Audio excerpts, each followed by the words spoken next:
കൂട്ടുകാരെ, എല്ലാവർക്കും നമ്മുടെ ചാനലിൻ്റെ അകത്തോട്ട് സ്വാഗതം. അപ്പോൾ ഞങ്ങൾ ഈ വീക്കെൻഡ് ഞങ്ങളൊരു സഫാരി പാർക്കിൽ പോയായിരുന്നു. അപ്പോൾ അവിടെ ഞാൻ ഹിപ്പോനെ കണ്ടിട്ടുണ്ടായിരുന്നു. അപ്പോൾ ഞാൻ ഈ ഹിപ്പോനെ കണ്ടപ്പോൾ എനിക്ക് ഈ ഒരു കഥ ഓർമ്മ വന്നു. അത് നിങ്ങളുടെ അടുത്തൊന്ന് ഷെയർ ചെയ്യാമെന്ന് വിചാരിച്ചു.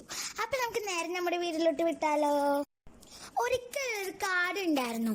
അപ്പോൾ ആ കാട്ടിൻ്റെ അകത്ത് ഒരുപാട് മൃഗങ്ങളുണ്ടായിരുന്നു. പക്ഷെ ആ കാടിനൊരു പ്രത്യേകത ഉണ്ടായിരുന്നു. അതിലൊരു മൃഗത്തിന് പോലും വാലുണ്ടായിരുന്നില്ല. അതോർത്ത് എല്ലാവരും സങ്കടപ്പെട്ടു. അപ്പോൾ ഒരു ദിവസം എല്ലാ മൃഗങ്ങളും കൂടിയിട്ട് ആലോചിച്ചു, ദൈവമേ, ഞങ്ങൾക്ക് എന്തുകൊണ്ടാണ് വാലില്ലാത്ത? ഞങ്ങൾ എല്ലാ കൊതികളും ഈച്ചകളും വന്ന് ഞങ്ങളെ എപ്പോഴും ശല്യം ചെയ്യും. ഞങ്ങൾ എന്താ ചെയ്യണേ? അപ്പോൾ ഒരു മൃഗം പറഞ്ഞു, എനിക്കൊരു ബുദ്ധി തോന്നി, നമുക്കിത് കാട്ടുദേവതയോടൊന്ന് പറഞ്ഞാലോ. അപ്പൊ എല്ലാ മൃഗങ്ങളും ഇതിന് ഓക്കെ പറഞ്ഞു. അപ്പൊ പിറ്റേ ദിവസം അവർ കാട്ടുദേവതയുടെ അടുത്ത് പോയിട്ട് അവർ പറഞ്ഞു, കാട്ടുദേവതേ, ഞങ്ങൾക്കൊരു വാല് വേണം. അപ്പൊ കാട്ടുദേവത പറഞ്ഞു, ശരി കുട്ടികളെ, നിങ്ങൾക്ക് ഞാനൊരു വാല് തരാം. നിങ്ങൾ നാളെ രാവിലെ വന്നോളൂ. നാളെ രാവിലെ വേണോട്ടോ വരാൻ, ഒരിക്കലും നിങ്ങൾ താമസിക്കരുത്. കാട്ടുദേവത എല്ലാ മൃഗങ്ങളോടും പറഞ്ഞു. എല്ലാ മൃഗങ്ങളും അത് കേട്ടിട്ട് പിറ്റേ ദിവസം രാവിലെ തന്നെ അവരെത്തി. അപ്പൊ പ്രശ്നം അവിടെ മടിയനായി. ഹിപ്പോ രാവിലെ എത്തിയില്ല. ഒരുപാട് താമസിച്ചു. ഉച്ചയായി.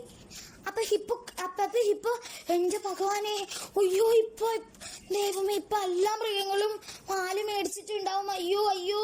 ഹിപ്പോ പറഞ്ഞു, പക്ഷെ എല്ലാ മൃഗങ്ങളും കാട്ടുദേവതയുടെ കയ്യിൽ നിന്നും എല്ലാ വരങ്ങളൊക്കെ മേടിച്ചിട്ടുണ്ടായിരുന്നു ഇന്ന വാല് കിട്ടാൻ വേണ്ടിയിട്ട്. ഹിപ്പോ മാത്രം ലേറ്റായി. എന്താ ചെയ്യാ? ഹിപ്പോ പറഞ്ഞു, അയ്യോ എന്റെ ഭഗവാനെ, ഞാനിനി എന്ത് ചെയ്യും? കാട്ടുദേവതയോട് ഞാനിനി എന്ത് പറയും? ഹിപ്പോ പറഞ്ഞു.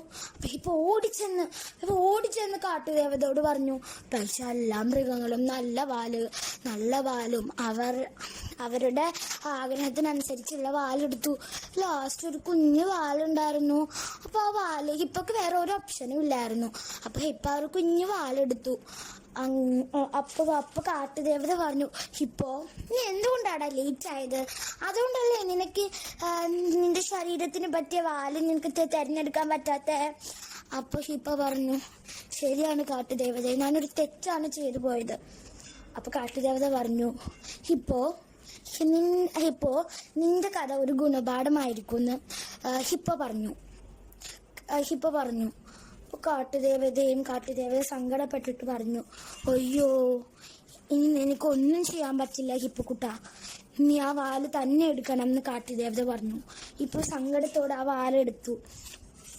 വളരെ സങ്കടത്തോടെ ആ വാലെടുത്തു. അപ്പൊ ഹിപ്പോക്ക് വേറെ ഒരു ഓപ്ഷനും ഇല്ലാത്തോണ്ട് ഹിപ്പോ ആ വാല് തന്നെ എടുത്തു.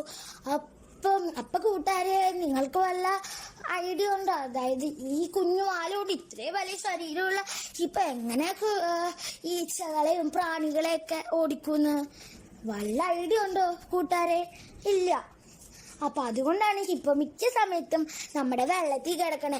ഇല്ലെങ്കിൽ ഹിപ്പോന് എപ്പോഴേ മോസ്കിറ്റോസും ഈച്ചകളൊക്കെ കടിച്ചാണ്. അപ്പൊ അതുകൊണ്ടാണ് ഇപ്പോ മിക്ക സമയത്തും വെള്ളത്തിന്റെ അടിയിൽ കിടക്കണേ.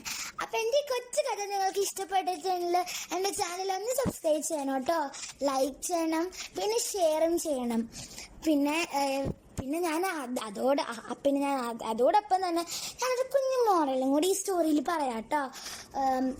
നിങ്ങൾ എപ്പോഴും പഞ്ച്വലായിരിക്കണം, ഒരിക്കലും താമസിക്കാൻ പാടില്ല. അപ്പൊ ഇതാണ് എന്റെ കുഞ്ഞു കഥയുടെ മോറൽ. അപ്പൊ നിങ്ങൾക്ക് എന്റെ കഥ ഇഷ്ടപ്പെട്ടിട്ടുണ്ടല്ലേ? നിങ്ങൾക്ക് ഈ കഥ ഇഷ്ടപ്പെട്ടിട്ടുണ്ടെങ്കിൽ നിങ്ങൾ നിങ്ങളുടെ അച്ഛന്മാർക്കും അമ്മമാർക്കും സിസ്റ്റർമാർക്കും എല്ലാവർക്കും ഈ ഒരു കൊച്ചു കഥ ഒന്ന് പറഞ്ഞു കൊടുക്കണം.